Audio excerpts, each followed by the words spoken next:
Voilà, gloire.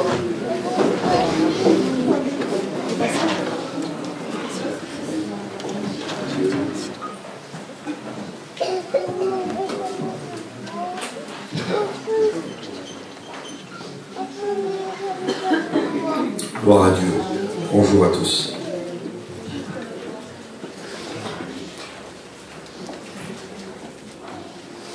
J'espère que personne n'est venu en spectateur ce matin. J'espère qu'il n'y a pas de spectateurs parmi nous. J'espère qu'il n'y ait pas de personnes qui sont venues nous voir manger ce matin.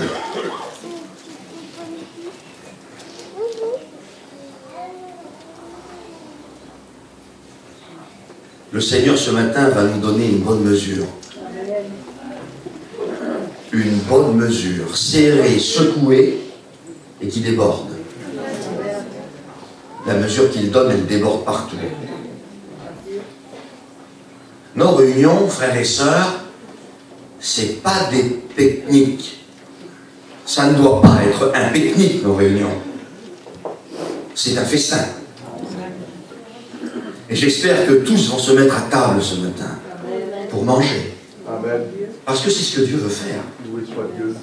Il veut nous donner sa nourriture. Et elle doit passer par la bouche et finir en nous. Elle doit passer par notre cœur. C'est pas de la nourriture qui se prend avec l'oreille. Elle se prend avec le cœur. On ne s'en nourrit pas en la regardant. On se met à table et on la mange.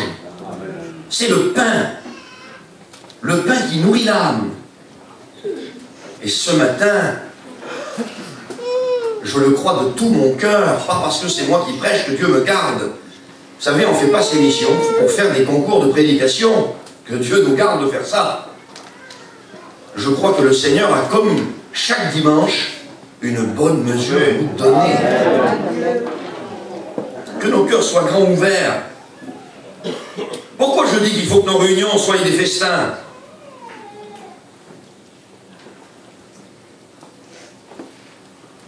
Parce que quand on va sortir d'ici, il faut que Dieu nous donne suffisamment de manière à ne plus avoir faim d'autre chose.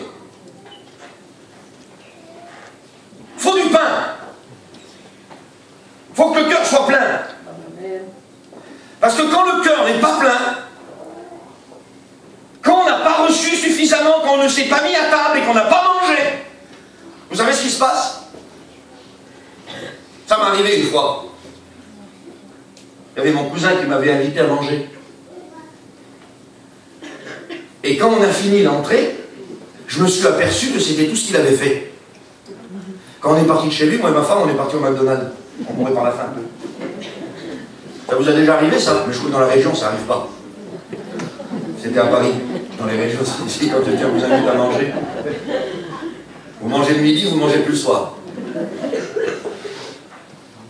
Il a fait une petite salade, on est ressorti. On n'a rien dit, bien sûr, on est des gens polis, bien élevés. On s'est regardé, moi et Vira, on mourait par la faim. On est parti au McDonald's. Frères et sœurs, quand on sort de nos réunions,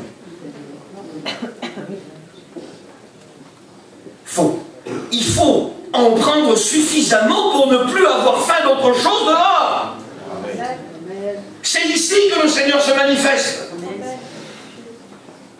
C'est vrai qu'il ne se manifeste pas qu'ici, mais c'est ici que nous sommes ensemble. C'est ici que nous manifestons notre joie, que nous chantons des cantiques et que nous apportons la parole de Dieu. Combien d'autres fins, combien d'autres désirs. Il faut que notre homme spirituel, l'apôtre Paul l'appelle l'entendement, les deux lois de l'homme, la loi de l'entendement et la loi du péché qui est toujours là, la loi de la chair. Il faut que cet homme spirituel en nous soit suffisamment nourri. C'est lui qui doit prendre du poids. Comprenez? Est-ce que vous comprenez ce que je dis? C'est l'homme spirituel qui doit prendre du poids, pas l'autre. C'est lui qui doit se développer en nous. Mais si on nourrit l'homme charnel, beaucoup, et qu'on nourrit très peu l'homme spirituel en nous, vous savez avec quoi on se retrouve un jour? Avec un homme charnel. Je vais dire quelque chose, ne vous choquez pas ce matin. On se retrouve un jour avec un homme charnel obèse et un homme spirituel rachétique, anorexique. Parce que l'homme spirituel, il n'est pas nourri. Il n'y a que l'homme charnel qui est nourri. Frères et sœurs, celui qui doit être rachétique dans la vie d'un chrétien, c'est son homme charnel. Amen. Et son homme spirituel doit se porter bien. Amen. Parce que c'est celui-là, c'est celle-ci qu'elle nourrit. Que nos cœurs soient grands ouverts. Que nous puissions ce matin avoir conscience de Dieu. Quelle importance, mes frères et sœurs, d'avoir conscience de Dieu quand un homme et une femme prend conscience de Dieu dans sa vie.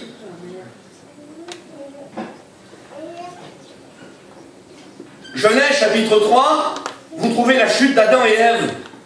Qu'est-ce qui s'est passé à la chute d'Adam et Ève? Avant que Adam et Ève chutent, Adam et Ève avaient une pleine conscience de Dieu. Une pleine conscience de Dieu. Et quand ils vont pécher, qu'ils vont désobéir, c'est ce qui se passe quand on s'éloigne de Dieu. C'est ce qui se passe quand on désobéit, quand le péché nous touche. Au chapitre 3, vous lirez ces versets. Ils connurent qu'ils étaient nus, et leurs yeux s'ouvrirent. Mais pas sur Dieu, hein. Leurs yeux s'ouvrirent sur eux. Ils connurent qu'ils étaient nus. Frères et sœurs, quand un homme part de la maison de Dieu, il perd toute conscience de Dieu et prend conscience de lui-même.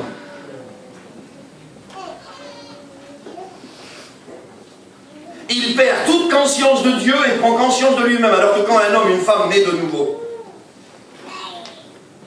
il perd toute conscience de lui-même et il prend conscience de Dieu.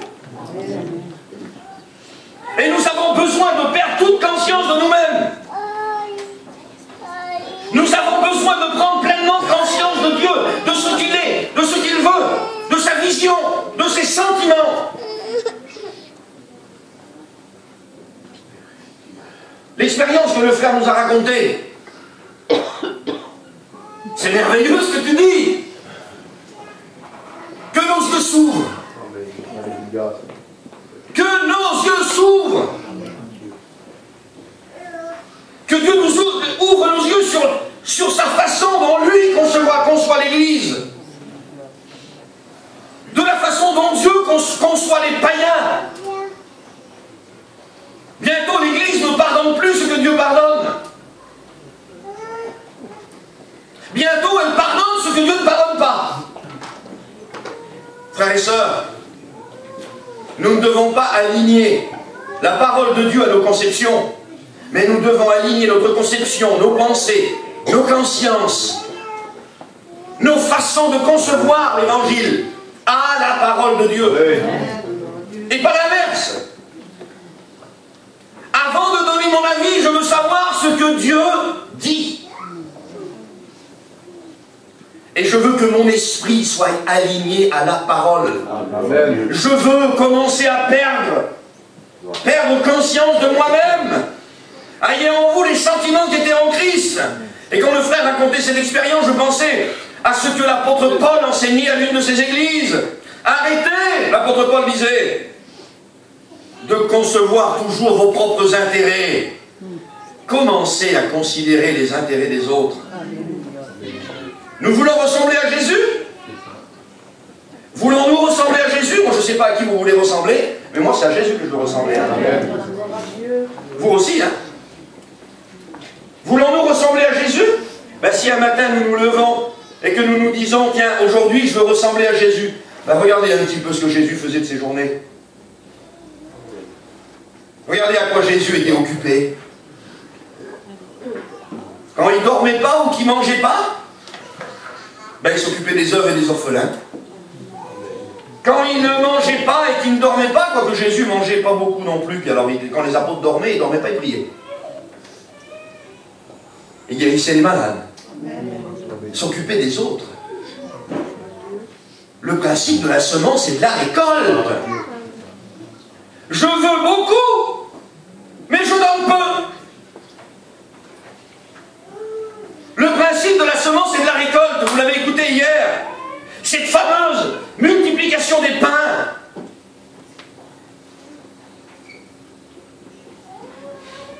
Seigneur, nous avons que 5 pains et 2 poissons. On va aller ailleurs. On a écouté encore ce matin. Mes frères et sœurs, on n'a pas à aller ailleurs. Il suffit de donner ce que nous avons pour voir ce que nous avons multiplié. Amen. Gloire à Dieu. 5 pains et 2 poissons. Seigneur, donne-moi à voir le besoin autour de moi. Il y a tellement de gens qui ont besoin, mes frères et sœurs. L'Église, Jonathan l'a dit ce matin, c'est pas une caserne. C'est pas l'armée, l'Église, même si on dit que l'Église c'est une armée quelque part. Mais c'est pas l'élite qui est ici, c'est pas le GIGN qui est là. Ce matin, Jonathan l'a dit, je veux le redire. C'est un hôpital. Il doit y avoir encore de la place chez nous pour les malades. Et savez-vous qui sont les ambulanciers de l'hôpital du Seigneur? C'est nous. C'est nous qui devons amener dans l'église les gens blessés. C'est nous qui devons aller les chercher. Il n'y a pas, de toute façon, il n'y a pas un moment dans notre vie où où un chrétien ne ressemble pas autant à Jésus que quand il s'occupe des autres. Le moment où un chrétien ressemble plus à Jésus dans sa vie, c'est quand il commence à prendre conscience du besoin des autres. Le plus grand danger de l'Église d'aujourd'hui, frères et sœurs, c'est l'égocentrisme. Moi. Ma vie.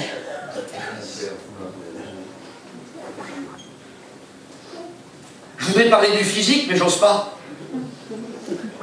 Ça prend de la place aujourd'hui, hein? Moi.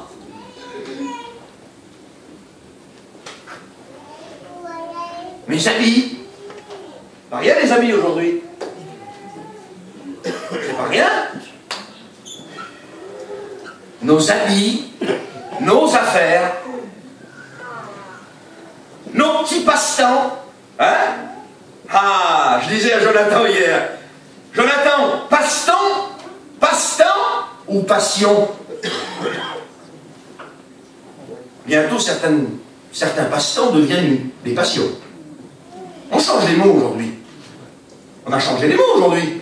On croit que parce qu'on change les mots, les choses ne sont pas ce qu'elles sont. C'est un pasteur de notre mission qui disait ça. Avant, un alcoolique, on disait que c'était un buveur. Un buveur, avant, on disait que c'était un alcoolique. Aujourd'hui, on ne dit plus ça. Si, on dit que c'est un alcoolique s'il est pauvre. S'il est riche, c'est un bringueur.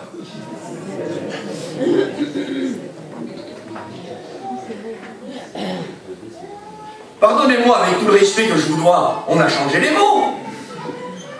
Bientôt, un homme qui n'est pas fidèle à sa femme. Avant, c'était un vilain, un adultère. Aujourd'hui, c'est un homme de vie. On a changé les mots. On a atténué. Ça passe mieux, vous comprenez? C'est moins grave. C'est moins grave. Tout tourne autour de nous. Nos vêtements, nos cheveux, votre maquillage, mes sœurs, mon auto, mon petit camping, ma maison, et les autres alors. Est-ce que dans notre emploi du temps, il y a un petit bout pour les autres? Frères et sœurs, il doit y avoir dans notre emploi du temps un petit bout pour les autres. Parce que c'est à ça que Dieu nous appelle. Amen. Mon frère, tu me demandes à moi de donner aux autres, mais j'ai déjà pas assez de pain pour moi. Mais tu vis pas la multiplication, mon frère. T'es pauvre, mon pain. Parce que tu ne le donnes pas. Vous savez du pain qu'il ne vous donnez pas, il rassit. Donne-le. Quand les apôtres ont commencé à donner les 5 pains et les 2 poissons, ça se multipliait devant eux. Vous savez pourquoi ils vivaient le miracle? Parce qu'ils faisaient ce que Jésus faisait de ses journées. Ils ont commencé à faire ce que Jésus faisait tout le temps, et le pourquoi il était venu. Il donnait. Il donnait. Et quand il donnait, ça se multipliait. Et à la fin, ils sont repartis avec 12 corbeilles pleines. Une corbeille chacun. Au départ, il n'y avait rien.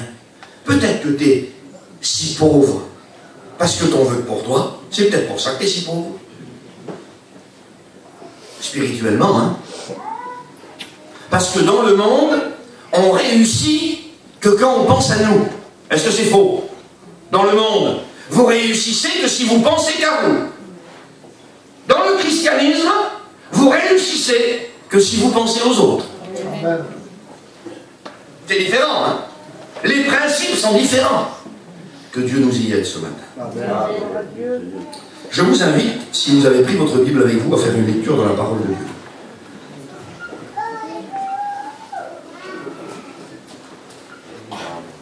Un film, ça dure 2 heures. Hein? On peut bien écouter une demi-heure la parole de Dieu. Amen. Je vous invite à faire une lecture avec moi dans Apocalypse, chapitre 22, pour ceux qui ont leur Bible avec eux. Et je vous invite, je vous exhorte, frères et sœurs, à prendre votre Bible à la réunion. On n'a pas besoin d'être pasteur pour prendre sa Bible. Prenez vos Bibles à la réunion. Je vous encourage à le faire. N'ayez pas honte de vos Bibles. Je vais vous parler quelques minutes ce matin de la justice.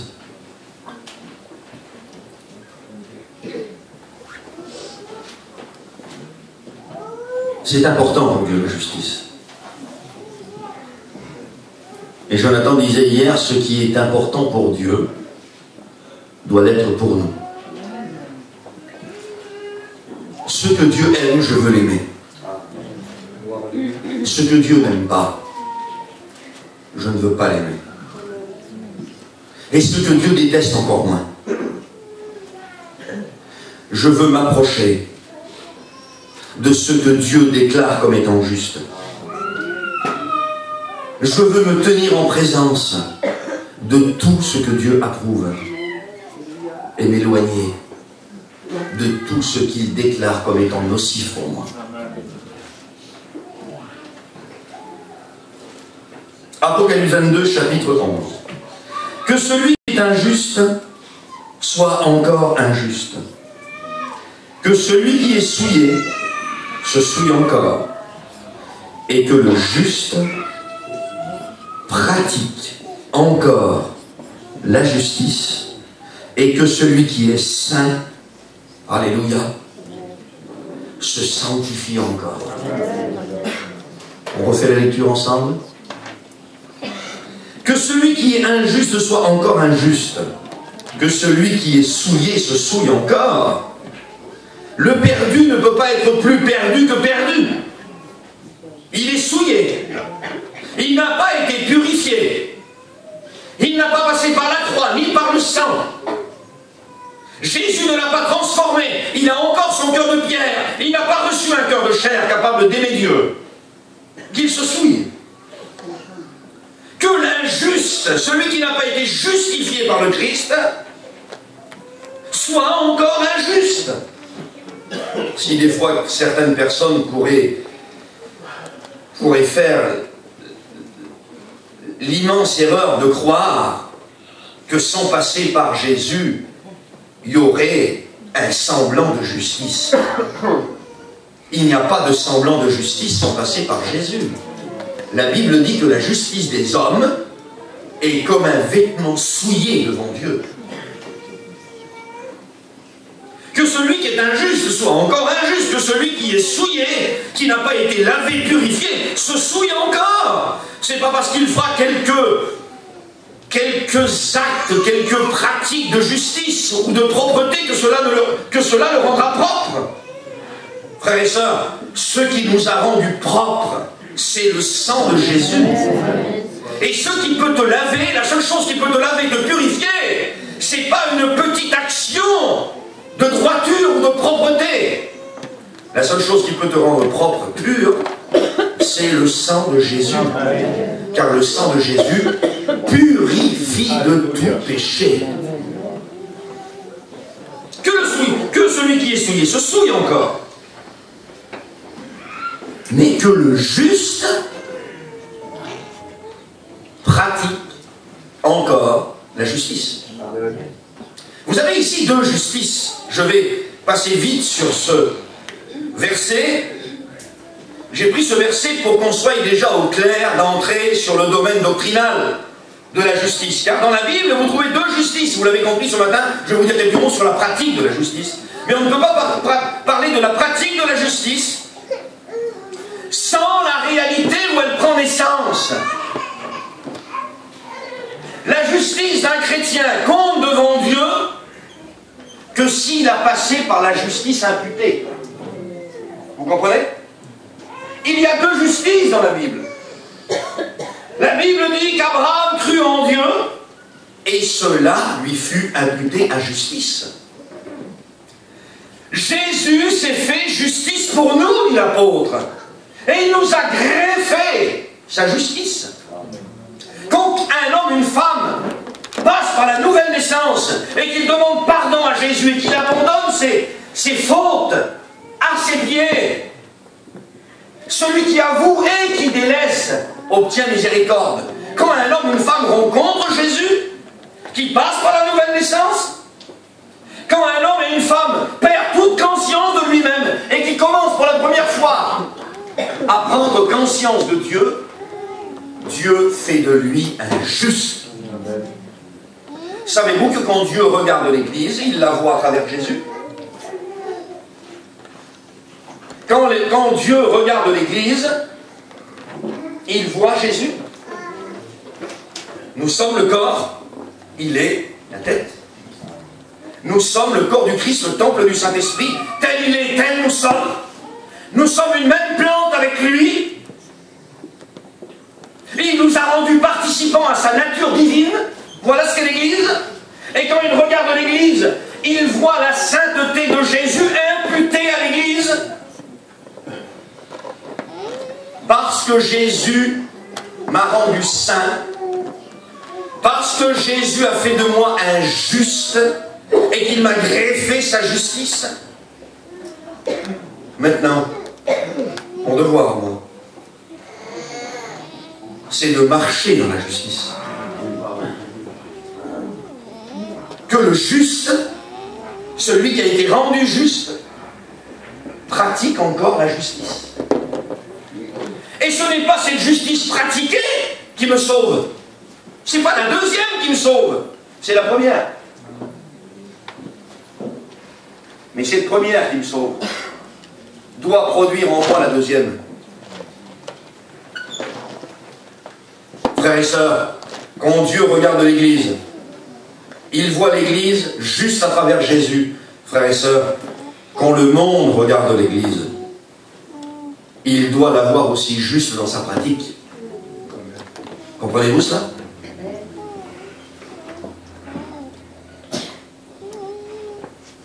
Dans le monde, la justice a disparu. Elle n'existe plus. On voit écrit devant les mairies égalité, fraternité, après liberté. On sait très bien que ce sont des panneaux publicitaires, ça n'existe plus. La justice, la droiture n'existe plus dans le monde. C'est-à-dire que quand Dieu regarde sur la terre, c'est écrit dans l'Ancien Testament, la vérité a disparu. Elle trébuche sur les places publiques, la justice. Elle n'y est plus. Les places publiques, c'était les anciens tribunaux. Avant À l'époque, avant que les tribunaux existent, on réglait les conflits sur la place publique. C'est-à-dire qu'à l'endroit où la justice devait être, elle n'y était plus. La vérité trébuche sur les places publiques, la justice trébuche sur les places publiques, la vérité a disparu. Frères et sœurs, quand Dieu regarde sur la terre, dans le monde, il ne la voit plus, la justice, parce qu'elle n'existe plus. Mais il y a un endroit où il doit encore la trouver. C'est dans l'église du Seigneur. Il doit trouver la pratique de la justice dans l'église du Seigneur. Il doit trouver la pratique de la justice dans chacun de nos foyers, dans nos maisons. C'est vilain l'injustice, frères et sœurs. On ne peut pas parler de la justice sans parler de la justice. C'est vilain l'injustice. Quelques-uns d'entre nous ont déjà souffert d'injustice. Il n'y a pas une chose qui fait souffrir comme ça. Quand on vous accuse de quelque chose dont vous n'êtes pas coupable, quand on vous fait porter quelque chose que vous ne devez pas porter, ou quand on vous fait souffrir outre mesure, c'est-à-dire que vous avez fait quelque chose de mal, mais la punition est déproportionnée. Au lieu de recevoir un petit coup de règle, comme à l'école, sur les doigts, on vous donne un grand coup de marteau sur la tête. Et vous vous dites, mais j'ai pas fait une chose assez grave pour mériter ça, moi. L'autre, il a fait moins que moi, là-bas. Pourquoi ils n'ont rien dit à lui? Ah oui, mais vous avez vu dans le monde? Dans le monde, un pauvre qui connaît personne, il vole 1 kilo de cerises. Il fait 1 an ferme, 1 an sursis. Mais un riche, qui connaît bien le juge,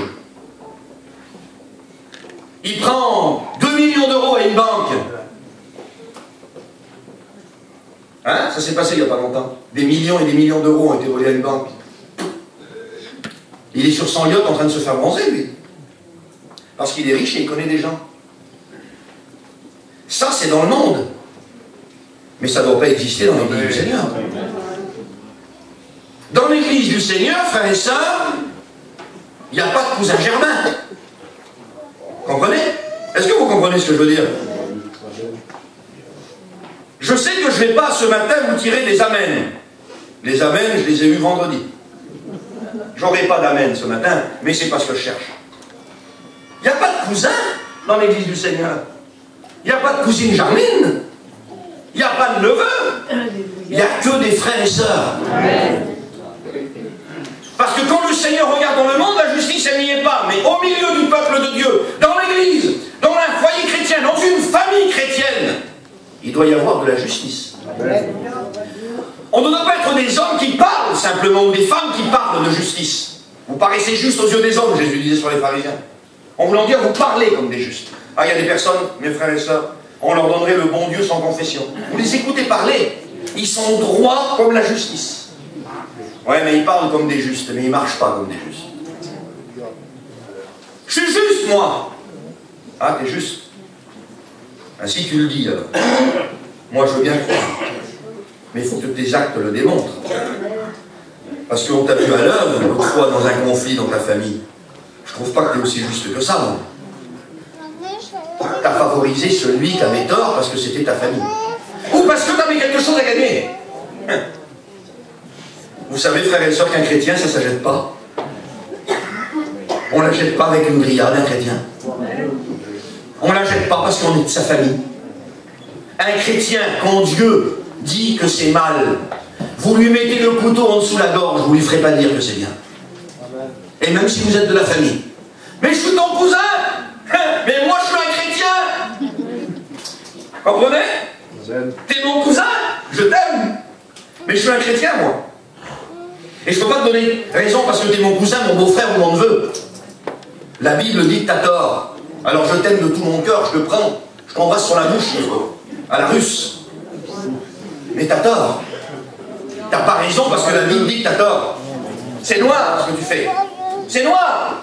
C'est ça la justice. Psaume 33, chapitre 33, verset 5. L'Éternel aime la justice et la droiture. Il l'aime. On doit l'aimer, nous. La justice et la droiture. On doit l'aimer. Éphésiens chapitre...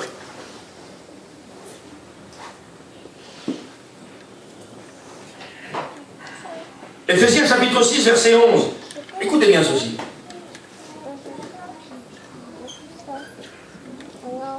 Revêtez-vous de toutes les armes de Dieu, afin de pouvoir tenir ferme contre les ruses du diable. J'attire votre attention sur revêter. C'est un acte personnel. Et vous remarquerez aussi que c'est un acte extérieur. Il s'adresse ici à des chrétiens où tout a déjà été fait à l'intérieur. Parce que l'intérieur, c'est pas nous, hein, ça a été déjà fait. Nous sommes le temple du Saint-Esprit. Vous ne ferez jamais rien rentrer dans votre salut. Pourquoi? Parce qu'il est parfait, le salut accompli par Jésus. Par contre, le Seigneur nous demande de nous dépouiller, acte extérieur, et de nous revêtir. On n'est pas obligé de le faire, hein. Mais c'est ce qu'on doit faire. On doit se revêtir pour imperméabiliser, frères et sœurs. Vous savez, un chrétien, il est menacé parce qu'il pourrait rentrer, mais il est aussi menacé parce qu'il pourrait sortir. Comprenez ça? Le monde ne doit pas rentrer dans moi, mais Jésus ne doit pas s'en aller non plus. Parce que savez-vous que Jésus ne cohabite pas? Il ne cohabite pas, Jésus. C'est pas un colocataire, Jésus. C'est un propriétaire. Amen. Il ne cohabite pas. Revêtez-vous de toutes les armes de Dieu, afin de pouvoir tenir ferme. Ah, le chrétien, la chrétienne a besoin de se revêtir des armes de Dieu. Pourquoi? Pour pouvoir tenir ferme, pour ne pas chanceler, contre les ruses du diable. Il est encore là, lui, parce qu'il est toujours là. Vous savez, on écoute, on l'a déjà écouté, hein. Ah, tu vois le diable partout. Mes frères et sœurs, il n'est peut-être pas partout,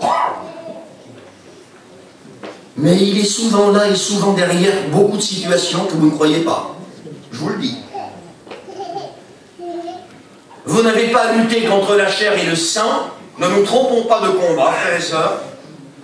Nos ennemis, ce n'est pas ceux qui sont assis à notre droite, ni à notre gauche, ni devant, ni derrière. Vous n'avez pas à combattre contre la chair et le sang, mais contre les dominations, les autorités, les princes de ce monde. Satan et ses démons qui sont toujours là, à essayer de nous tirer en arrière, nous tirer vers le bas, pour nous empêcher de voir, de comprendre la volonté de Dieu et de la faire. La meilleure arme contre le diable, frères et sœurs, c'est il est écrit. Si des fois certaines personnes pourraient penser qu'il serait possible de combattre le diable avec autre chose, Jésus s'est servi de la parole pour combattre le diable. Je reviens vite fait à mon verset. Jésus a dit au diable, il est écrit. Alors non seulement il ne faut pas juste dire il est écrit, mais il faut aussi savoir ce qui est écrit. Et ça, c'est la nécessité de la proximité d'un chrétien avec la parole de Dieu. Frères et sœurs, je fais juste cette petite parenthèse. Il nous faut de la proximité avec la parole de Dieu. Les chrétiens aujourd'hui, dans le monde, on ne va pas parler des chrétiens du monde, on va parler des chrétiens de chez nous, de la mission Vie et Lumière. Il semblerait que la parole de Dieu est réservée qu'aux pasteurs. Il y a des Bibles poussiéreuses, frères et sœurs, qui ont besoin de sortir du placard. Ça ne changera pas. Excusez-moi cette parenthèse un peu large. Ça ne changera pas, mon frère, ma sœur, si tu n'as pas la force d'éteindre la télévision et d'ouvrir ta Bible. Sors ta Bible. On a besoin de revenir aux Écritures. Il ne faut pas simplement dire « il est écrit », mais il faut savoir ce qui est écrit. Imaginez-vous qu'on dirait sur le diable « il est écrit » et que le diable nous répondrait « quoi ?» Quelle farce. Eh bien, c'est écrit. Mais c'est écrit quoi? faut savoir ce qu'il y a écrit. Il nous faut revenir aux Écritures. Car c'est la seule épée qui terrasse le diable. C'est le seul marteau qui est capable de briser le roc. Remettez-vous de toutes les armes de Dieu, afin de pouvoir tenir ferme contre les ruses du diable. Car nous n'avons pas à lutter contre la chair et le sang, mais contre les dominations, les autorités, les principes de ce monde, de ténèbres, contre les esprits méchants dans les lieux célestes. Les esprits, les mauvais esprits de diable, ce sont des esprits méchants.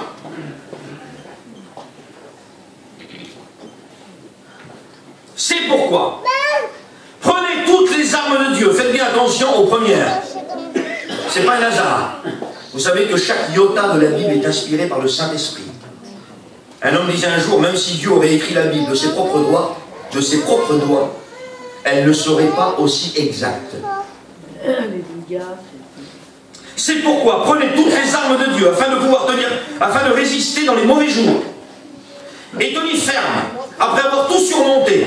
Tenez donc ferme, ayez à vos reins la vérité pour ceinture et revêtez la cuirasse de l'injustice. En tête. Mais il y a le casque du salut là-dedans, il y a l'épée de la vérité, il y a les chaussures du zèle. On aurait mis lesquelles en premier, nous? Ah oui, mais nous. Et lui? Raisonne pas comme nous, lui. Pourquoi la vérité, la ceinture de vérité en premier lieu? Parce que sans la vérité, on va nulle part. Alors on l'a bien compris, ça. Si déjà nous, on n'est pas vrai devant Dieu, si on cache des choses dans le dos, si on joue avec le Seigneur, à quelle main? On ne peut pas jouer à ça. On jouait à ça quand on était petit. Dans quelle main? Le Seigneur, il voit à travers les mains, ça ne marche pas. Donc, ceinture de vérité. Et cuirasse de justice. Savez-vous, frères et sœurs, que la vérité est à la justice, ce que l'amour est à la charité? Je m'explique. Le bras de l'amour, c'est la charité. On ne peut pas dire que l'on aime si on n'est pas charitable. Parce que l'amour, c'est un sentiment. Je peux dire, moi, je vous aime. C'est facile de le dire. Mais si je vous vois que vous avez faim, je ne suis pas capable de vous amener un petit plat de manger, vous m'avez dit 20 € pour que vous mangez, je vous laisse mourir. Et j'ai dit que je vous aimais. La charité, c'est le bras de l'amour. Et bien la justice, frères et sœurs, c'est le bras de la vérité. Amen. Tu dis, t'es vrai. Nessine, tu dis que t'es vrai. Alors sois juste dans ce que tu fais. Sois juste dans ton église, avec tes frères et tes sœurs. Quand il y a un conflit, quand il y a un problème avec ton gendre, ta belle-fille, sois juste. Dans ton foyer, avec ta femme, avec ton mari, arrête de tirer toujours la couverture de ton côté. Jinda, elle a froid aussi, elle. Il faut qu'elle se couvre aussi. Il a froid, lui. Tu peux pas toujours tirer la couverture de ton côté. C'est pas évangélique. Il n'y en a que pour toi. Il n'y en a que pour ta figure. Jinda, elle a une famille aussi, elle. Ses parents sont peut-être pas morts encore, ils sont vivants. Elle veut les voir. Elle a encore des sœurs, des frères. Il y a des gens, ils sont gentils, terribles avec les autres. Et chez eux, dans leur maison, c'est des tyrans. C'est terrible, ça. La justice au sein de nos maisons. Être aussi bon avec sa compagne ou son compagnon qu'avec le pasteur. C'est bon, ça. Jonathan parlait de la tasse de café. Vous arrivez dans des foyers chrétiens, ils ne savent pas quoi vous faire. C'est le café avec la chantilly et tout ce que vous voulez. Pour les étrangers, ils sont bons. Mais à l'intérieur de leur foyer, avec leurs compagnons et leurs compagnes, ils ne sont pas bons. Ils sont méchants. Mais il semblerait qu'ils ont le droit. Ils se donnent le droit. Ah, mais c'est ma femme. C'est mon mari. Pas pareil, lui. Mais s'il y a une personne avec qui je dois être bon, frère et sœur, en premier, avant d'être bon avec vous, c'est avec ma femme. s'il y a une personne avec qui je dois être juste, et pas toujours tout pour moi, vous savez, pas toujours tout pour moi, c'est déjà avec ma femme, avant d'être juste avec vous. Parce que l'endroit où je suis concerné le premier, avant l'église, c'est mon foyer. Avec mes enfants. Vous savez qu'il y a des enfants qui ont souffert d'injustice aussi. Faisons attention avec nos enfants, frères et sœurs. Moi, je connais des grands garçons et des grandes filles. Et quand je dis grands garçons et grandes filles, je parle de parents et même de grands-parents. Parce qu'aujourd'hui, on est grands-parents assez jeunes. Les enfants se marient tôt. Je connais des grandes filles et des grands garçons, moi, qui souffrent encore aujourd'hui. Ils en souffrent de l'injustice qu'ils ont subie quand ils étaient chez eux. Il y a un philosophe un jour qui a dit « On ne guérit jamais de son enfance ». Mais il n'était pas chrétien. Quand on rencontre Jésus, on guérit de son enfance. Mais il n'y a pas pire que l'injustice. Il n'y a pas pire.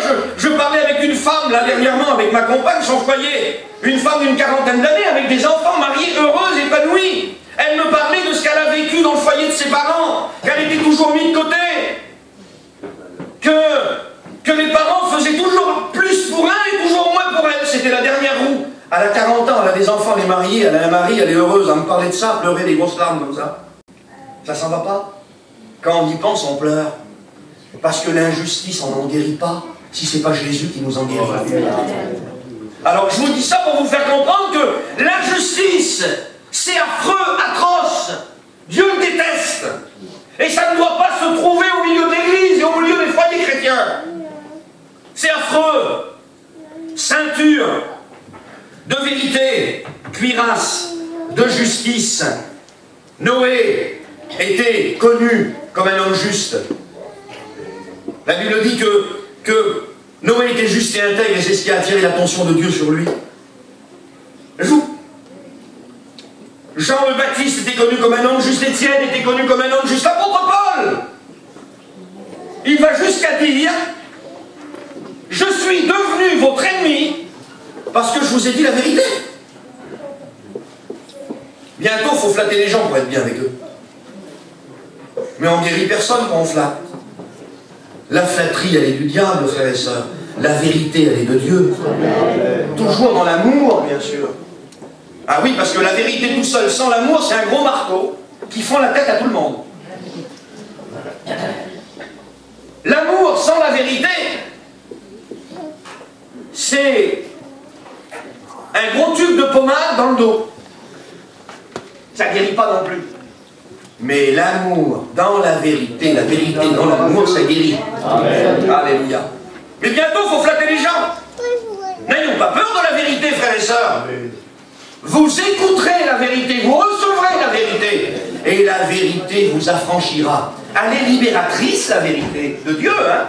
Pas la nôtre, hein. Parce que des fois, on a des vérités, on veut dire des vérités, mais ce n'est pas les vérités de Dieu. Ah, on dirait comme une plaque de bouton. Vous avez vu, ça nous démange. Ah, faut que j'aille dire. Ah, faut que j'aille dire. Et pourquoi tu vas y dire? Tu vas y dire pour lui, pour elle? C'est pour la personne que tu vas y dire? C'est pour lui faire du bien que tu vas lui dire? Ou pour te faire du bien, toi? Il y a des personnes, ils ont des vérités, c'est pas la vérité qui affranchit, qui soigne de la parole de Dieu, c'est les leurs. Gardez-vous de pratiquer votre propre justice, dit la Bible. Ce que nous voulons pratiquer, c'est pas notre propre justice. C'est la justice des Écritures. Amen. Et même si des fois elle est dure à entendre, parce qu'attention, la parole de Dieu, des fois, elle pique un petit peu. Hein. Elle pique, mais il ne faut pas en avoir peur. Comme disait ma mère, je prends souvent cet exemple quand j'étais petit et que je me faisais mal.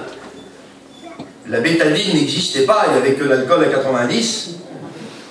Et quand je voyais la bouteille d'alcool à 90, je me cachais d'ailleurs quand je me faisais mal, parce que quand je dis avant de mettre ça, je mourais tellement ça piquait. Et ma mère me disait toujours, mon fils, ça pique, mais ça guérit. La vérité, elle guérit. Il ne faut pas en avoir peur, même si elle nous concerne et qu'elle nous bouscule. Même si elle nous déplace. Ah, les gens étaient déplacés par le message de Jésus. Le message de Jésus, c'est la parole de Dieu et la parole faite chair. La parole de Dieu, elle bouscule, elle déplace. Et ils étaient frappés par sa doctrine, frappés par son message. Le message de la parole de Dieu, des fois, nous frappe. Et comme le dit souvent Jonathan, cette parole nous frappe Elle nous étourdit, des fois elle nous met KO. Mais on ne ressort jamais indemne de la parole de Dieu. Si on l'accepte, elle nous fera que du bien. Elle va des fois nous mettre KO, on va tomber par terre. Ah, on va être touché dans notre orgueil. On va être touché dans notre fierté. On va se relever plus fort que jamais. Parce qu'elle a toujours pour but de nous faire du bien. Donnez-moi encore quelques minutes. Ne jugez pas selon l'apparence. Jean 4, 27. Évangile de Jean, chapitre 7 et verset 24. Ne jugez pas selon l'apparence, mais jugez selon la justice. Beaucoup trop de gens aujourd'hui jugent à l'apparence. Ils regardent plutôt la forme que le fond. Ayons des yeux de chrétiens, frères et sœurs. Dans le monde, c'est le dernier qui parle qui a raison. Dans le monde, c'est le dernier qui parle qui a raison. Pas dans l'église. Tu veux que la vérité, je vous fais grâce des références. Je veux que la vérité, dit Dieu, soit au fond du cœur. Pourquoi? Parce que la vérité ne peut pas sortir ici si elle n'est pas là. Il ne dit pas je veux que la vérité soit dans la bouche des hommes, dans la bouche des femmes. Mais non, parce que c'est de l'abondance du cœur que la bouche parle. Donc Dieu dit je veux que la vérité soit au fond du cœur. Parce que quand c'est vrai ici, c'est vrai ici, c'est vrai ici, c'est vrai ici. Vous comprenez? C'est vrai dans ce qu'on dit, c'est vrai dans ce qu'on fait, et c'est vrai dans ce qu'on marche. Mais si elle est là, elle sortira de nous, la vérité. Et quand les gens viendront vers nous, ils ne trouveront rien d'autre que la vérité et la justice. Ah, il y a des gens qui nous fuiront, hein. Je suis devenu votre ennemi en vous disant la vérité. Il y a des gens qui diront, ah non, j'ai eu un problème là, mais vers lui, je ne vais pas, là, il va me donner tort celui-là. Il y a des gens qui vous fuiront, hein, parce que vous déciderez, c'est un choix. Hein. Je vous prêche un choix ce matin, c'est pas un don. Hein. Il y a des gens qui vous fuiront parce qu'ils savent que vous êtes quelqu'un qui défend la justice. Frères et sœurs, l'Église du Seigneur doit être un rempart contre toute injustice. Elle n'existe pas dans le monde. Mais quand Dieu regarde dans son Église, il doit trouver la justice. Quand le monde regarde dans l'Église du Seigneur, il doit trouver la justice. Les gens du monde doivent dire sur les chrétiens, ces gens-là ne sont pas comme nous. T'as vu? Il n'a pas défendu son fils, il a donné tort parce que c'était sa belle-fille qui avait raison. Mais on ne voit pas ça. On ne le voit pas ça. Si. Dans l'Église, on voit ça. Amen. Parce que dans l'église, il n'y a pas de belle-fille, il n'y a pas de Jean, il n'y a pas de cousin Germain, il n'y a pas de tante, il n'y a pas de beau-frère, il n'y a pas de frère. Ah si, il n'y a que des frères. Et c'est ce que le Seigneur veut voir au milieu de nous. Tu veux que la vérité soit au fond du cœur. Lévitique 19, 36, vous aurez des balances justes et des poids justes. Si c'est grave pour un tel, ça sera aussi grave pour l'autre. Peu importe.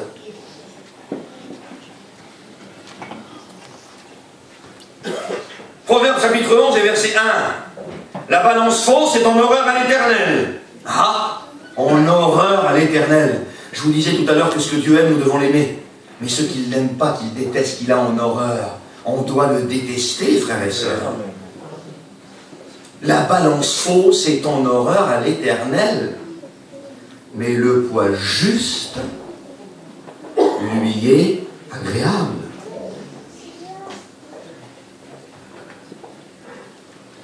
Matthieu 5, verset 10. Heureux ceux qui sont persécutés pour la justice, car le royaume des cieux est à eux.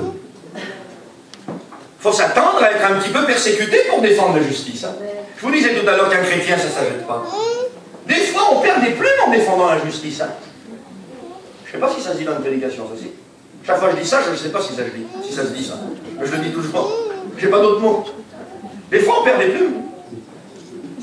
Ça coûte. Heureux ceux qui sont persécutés pour la justice. Défendre la justice de Dieu, ça coûte. Si je dis la vérité et que je me mets mal avec ces gens-là, moi j'ai des avantages avec eux. Comment je fais?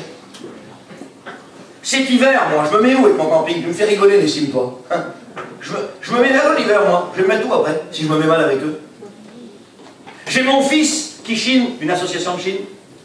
Il y a des chrétiens qui se font acheter par une grillade, une place de terrain ou une association de Chine.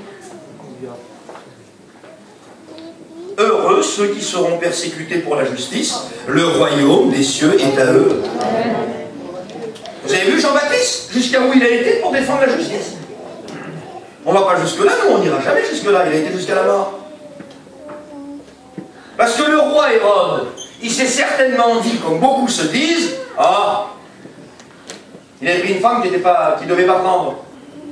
Hérode s'est certainement dit, ah, c'est vrai, c'est le grand prophète d'Israël, mais je suis quand même le roi. Il va faire une petite dérogation pour moi. Ça se trouve aujourd'hui, ça. Des petites dérogations. Le Seigneur, il a en horreur les petites dérogations.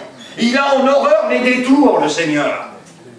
Parce que pour le Seigneur, et ça doit être comme ça dans l'Église, que tu sois le roi, le boulanger, le charcutier ou le cordonnier, quand c'est noir, c'est noir. Amen. Quand Dieu dit non, c'est non. Quand la parole de Dieu le condamne, il le condamne. Alors que tu sois qui tu veux. Pour le Seigneur, c'est comme ça. Dans l'Église, ça doit être comme ça, frères et sœurs. Il ne doit pas y avoir de dérogation parce qu'on est de la famille. Il ne doit pas y avoir de favoritisme parce que quelqu'un a un petit peu d'affaires et que l'autre, il n'a rien. Ça s'est vu des centaines de fois. Les mêmes choses sont faites. Il semblerait que c'est très grave pour la personne pauvre qui n'a pas de famille. Et l'autre, un petit peu d'affaires, il a fait pareil, c'est moins grave pour lui. C'est rien, lui, c'est pas grave, lui. Et l'autre, là-bas, tout le monde veut le tuer. Pardonne-nous, Seigneur. Pardonne-nous, Seigneur. Dieu a en horreur la balance fausse.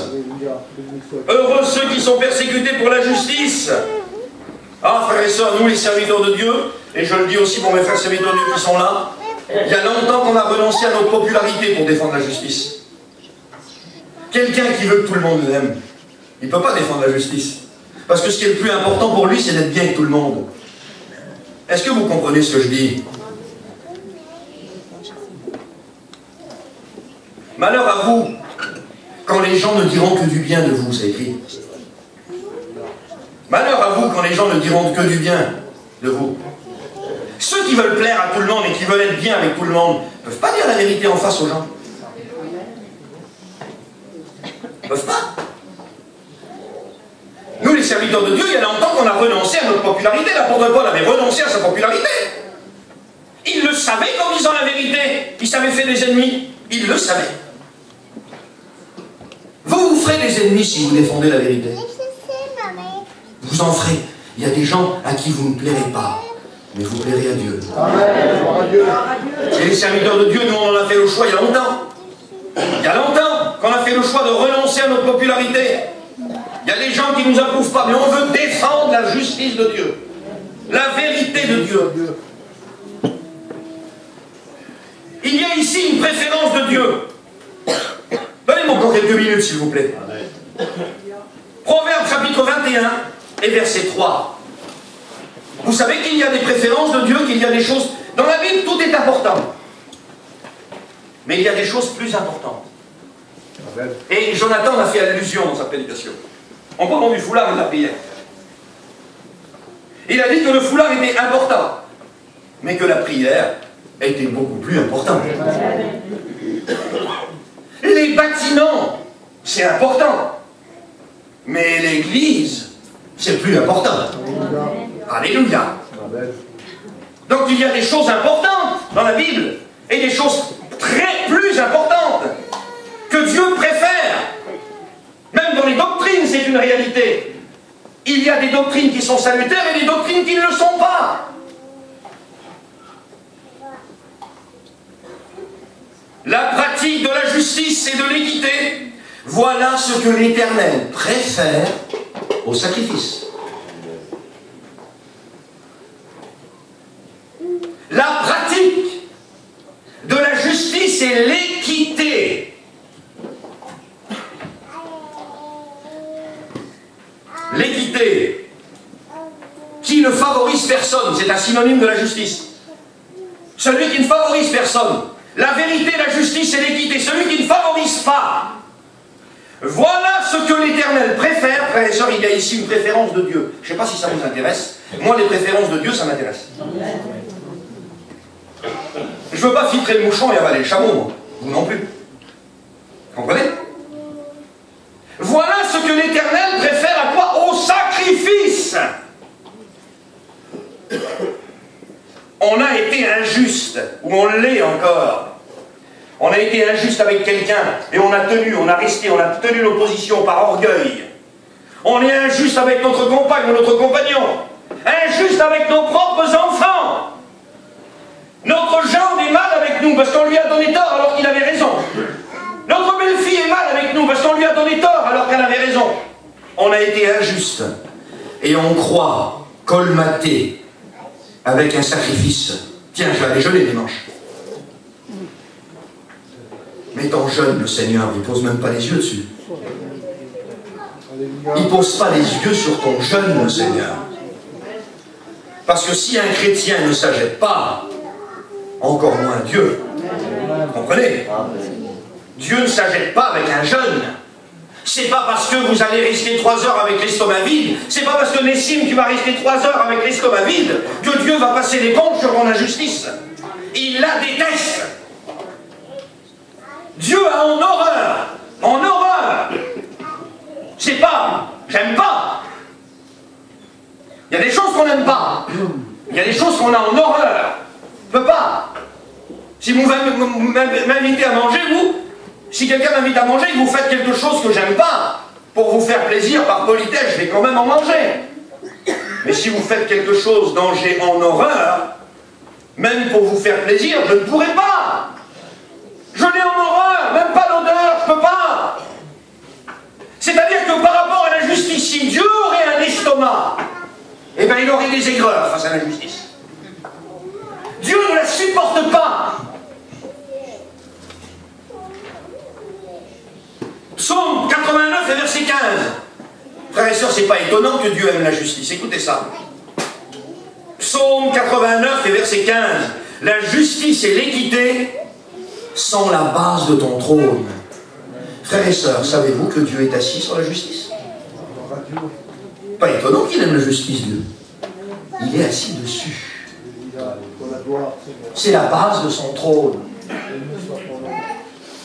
Quand on s'approche de Dieu, on s'approche de la justice.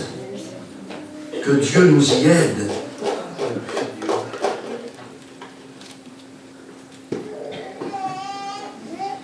Je passe vite. Malachie chapitre 3 verset 18. Vous verrez la différence entre le juste et le méchant. Ou entre celui qui sert Dieu et celui qui ne le sert pas. La justice ici est liée au service. Je ne voudrais pas dire de bêtises ce matin. Je veux faire attention à ce que je dis. En plus, je suis filmé.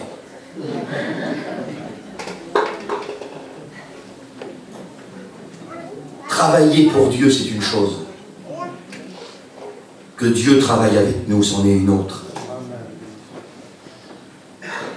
Vous verrez la différence entre celui qui sert Dieu et celui qui ne le sert pas. Entre le juste et le méchant. Tiens, la justice liée à la méchanceté. Vous voyez, si par exemple, ça aurait été nous qui aurions écrit ça, si c'est pas Malachie inspiré par le Saint-Esprit qui l'aurait écrit, nous on aurait écrit, vous verrez la différence entre le juste et l'injuste. Parce que le contraire de la justice, c'est l'injustice. Pourquoi il lit la méchanceté? Parce que toutes les fois où on est injuste, on est méchant.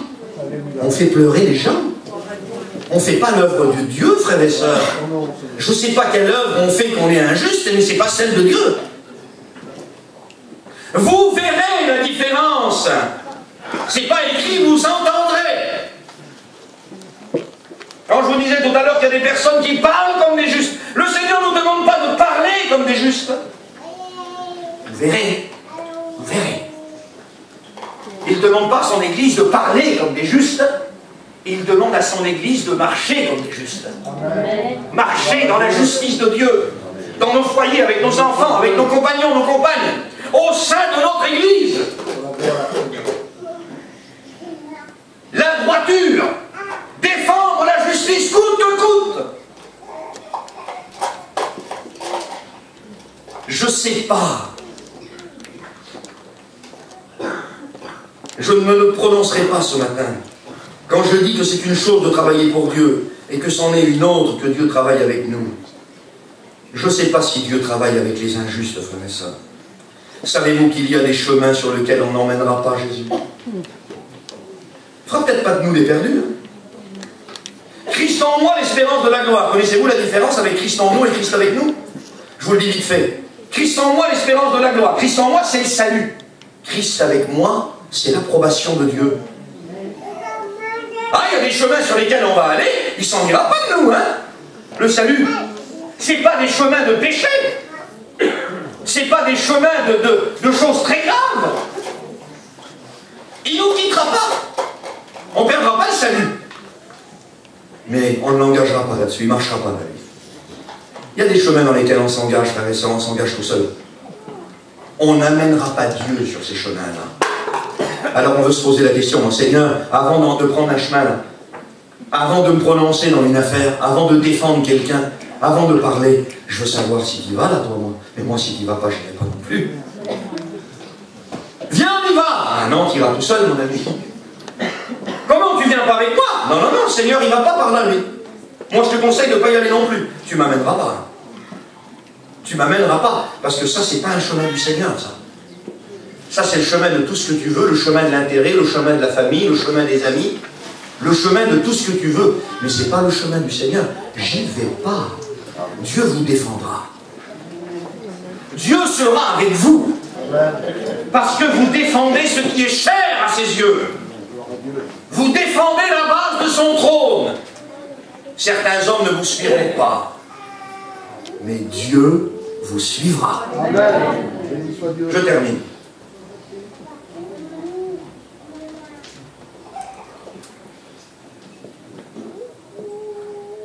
J'enfonce le clou.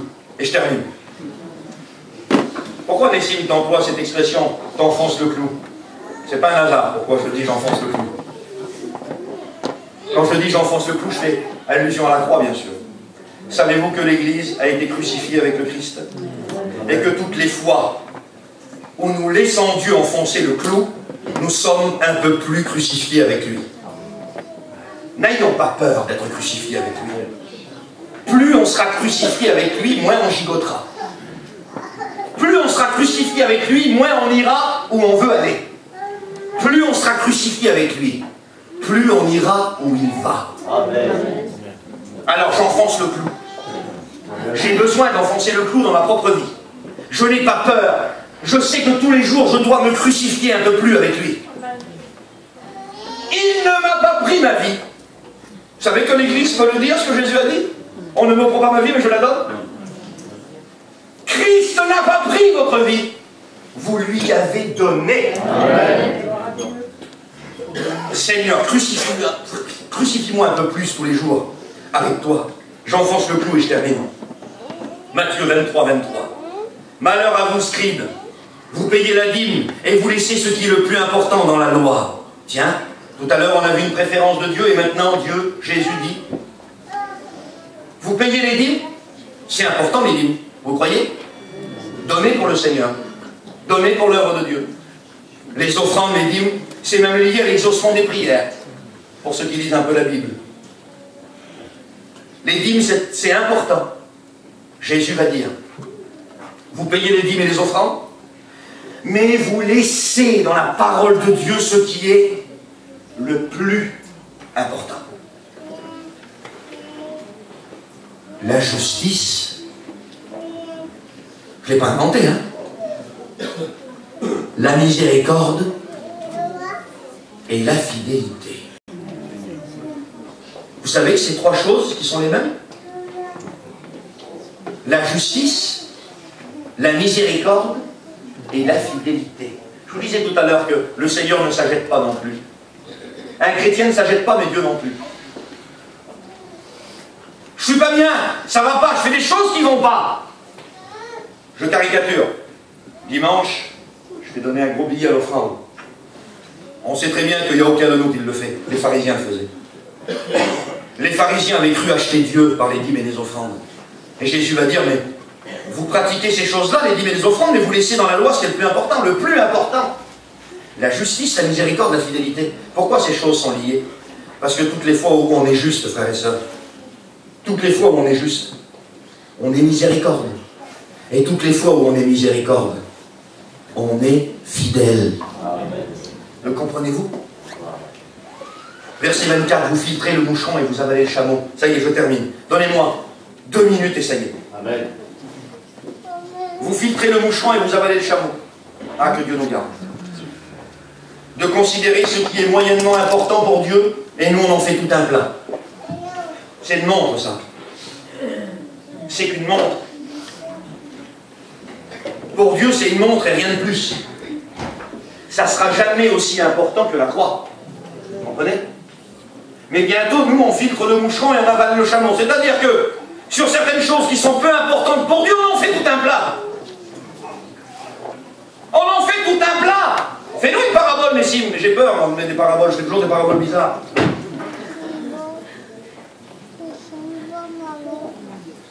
Allez, tiens, je repars de la même chose, Jonathan m'a fait allusion.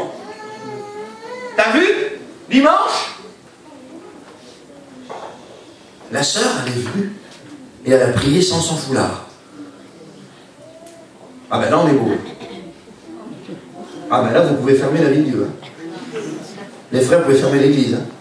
Il y a une sœur qui a prié sans son foulard. Et puis ça parle. Ça parle. T'as vu? Hein? Tu te rends compte, toi? Ah oui.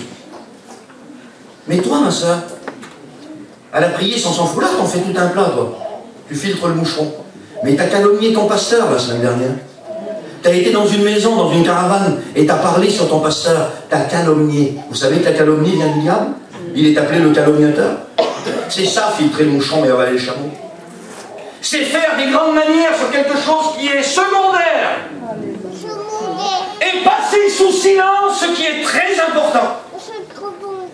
Frères et sœurs, que ce qui est très important pour Dieu le soit pour son Église. Ce qui est très important le soit pour vous et moi. Ça y est, je termine. Probité, faire les choses avec une conscience pure. Je veux dormir le soir tranquille. Je veux pas que le Saint-Esprit vienne me tourmenter parce que j'ai été injuste dans une affaire. Parce que j'ai favorisé la famille. J'ai favorisé l'ami. J'ai pas été juste. Je veux faire les choses avec une conscience pure. Probité. Avec droiture, avec équité qui ne favorise personne. En étant impartial, sans parti pris pour la vérité. Ne jouez jamais au justicier, frères et sœurs. C'est une chose différente. Et je termine là. Le Seigneur nous appelle à marcher dans la justice. Mais il ne veut pas trouver le justicier parmi nous. Si vous prenez le dictionnaire français et que vous regardez justicier, vous trouvez Zorro et Robin des Bois. C'est vrai?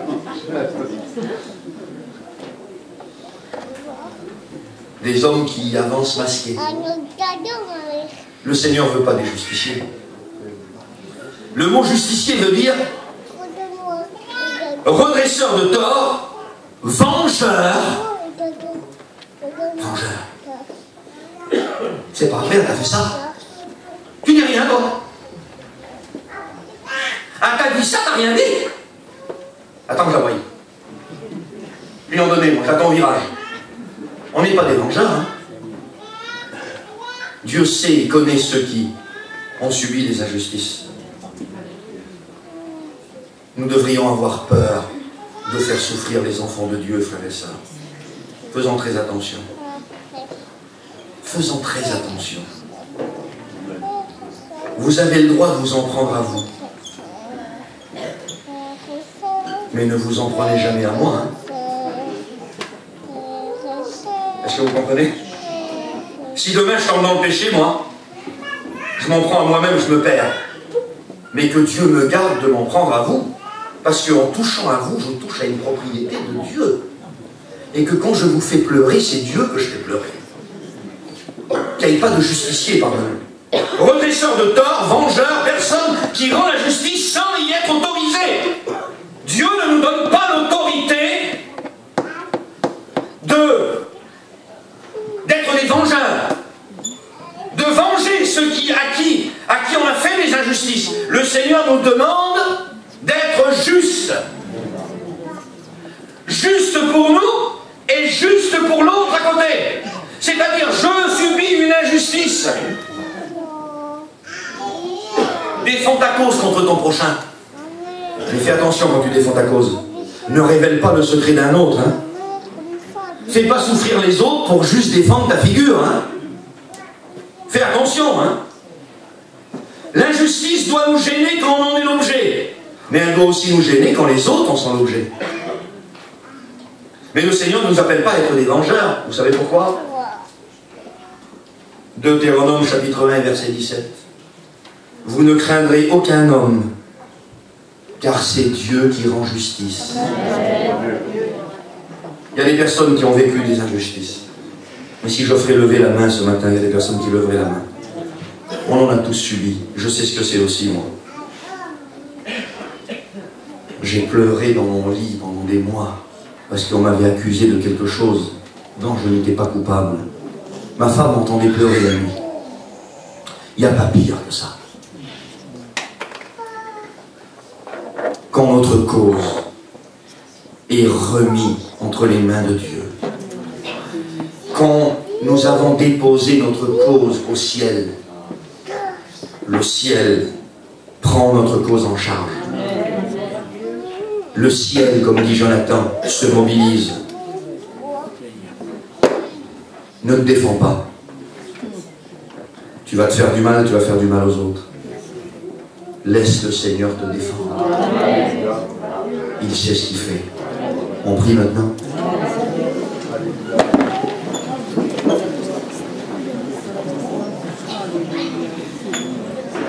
Merci de toute l'attention que vous avez portée à la parole ce matin. Oui, Jonathan nous introduira. Par le moyen de ta parole ce matin, notre Dieu, nous voyons, tu es en train de restaurer, de guérir. Des blessures anciennes. Et ce matin, tu as insufflé une semence de guérison en nous. Qui n'a pas vécu des situations où nous avons vécu l'injustice, subi l'injustice, ou même parfois nous l'avons pratiqué l'injustice. Mais ce matin, tu nous appelles à toi, avec une parole qui guérit, parce que tu aimes ton peuple ce matin. Je veux que la justice, la base de mon trône, qu'elle vive en moi, que je sois le symbole de ta justice, que ta justice s'imprègne dans ma vie, au nom de Jésus. Merci pour ta parole, qu'elle pénètre, que le pain de vie soit pour nous une bénédiction ce matin. À toi la gloire, à toi la gloire, à toi la gloire dans le nom de Jésus. Amen, amen. Merci.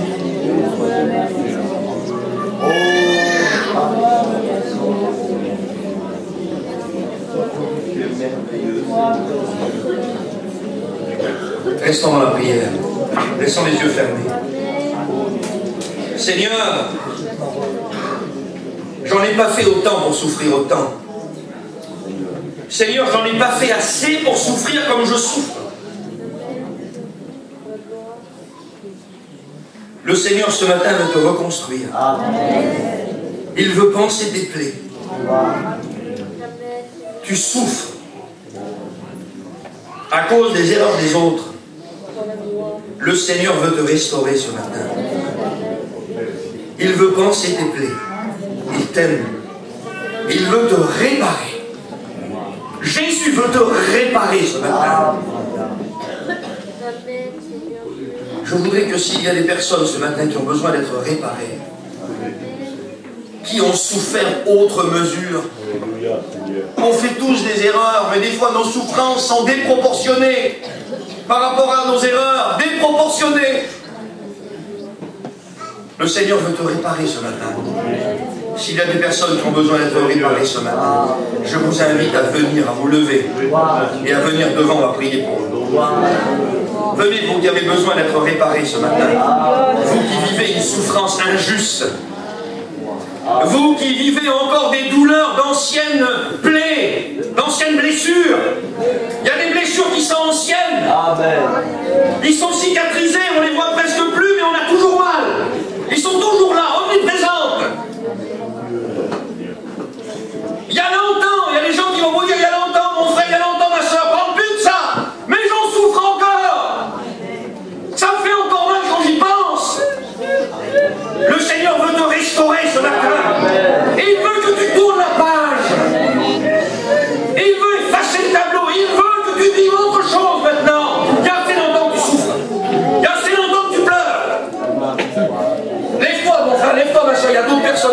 lever ce matin. Venez, on va prier pour vous. Levez-vous au nom du Seigneur. Il y a des personnes qui ont besoin d'être soignées ce matin. D'anciennes blessures. C'est bon, il y a assez longtemps que tu souffres, il y a assez longtemps que tu pleures, ma soeur, mon frère. Il y a assez longtemps. Même si la souffrance que tu vis, tu en as été la cause, le Seigneur ne te jette pas la pierre ce matin. Il n'y a que les hommes qui jettent la pierre. Dieu ne jette pas la pierre. Venez, nous allons prier pour vous. Déposez aux pieds du Seigneur ce matin. Déposez-lui vos souffrances. Déposez-lui vos larmes. Savez-vous que nos larmes sont importantes pour Dieu? Il les recueille dans son outre, dit la Bible, il les pèse. Parce que toutes les souffrances ne sont pas les mêmes. Il les pèse. On voit que les larmes qui coulent sur les joues, nous, il voit les larmes du cœur, Dieu. Soyez bénis ce matin. Soyez soignés au nom de Jésus. Soyez guéris de vos anciennes blessures au nom de Jésus. Soyez restaurés dans votre cœur. Sentez la restauration du Seigneur. Sentez le Saint-Esprit vous soigner ce matin. Sentez Dieu tourner la page du passé qui vous revient tout le temps, qui vous empêche d'être heureux dans vos familles, dans vos foyers. Cette page du passé que le diable revient à mettre devant vous constamment, qui vous empêche de dormir, qui vous empêche de vous réjouir à l'église. Le Seigneur tourne la page ce matin. Au nom de Jésus, soyez bénis au nom de Jésus. Soyez restaurés au nom de Jésus. Remercions le Seigneur ensemble pour ce qu'il fait ce matin. Oh, nous t'adorons et nous te disons merci. Parce que tu es l'Éternel qui restaure. Tu es l'Éternel qui relève. Tu es l'Éternel qui guérit. Tu es l'Éternel qui reconstruit. Tu es l'Éternel qui rend, qui envoie, mais aussi l'Éternel qui ramène. Amen. Oh Seigneur, ramène ce matin. Ramène, Seigneur, ce matin. Soigne au nom de Jésus. Au nom de Jésus. Allez vous rasseoir maintenant et remerciez le Seigneur. Remerciez-le de tout votre cœur. Que nos voix s'élèvent ce matin. Il est au centre du culte. Nous sommes importants pour lui. Remerciez-le ce matin.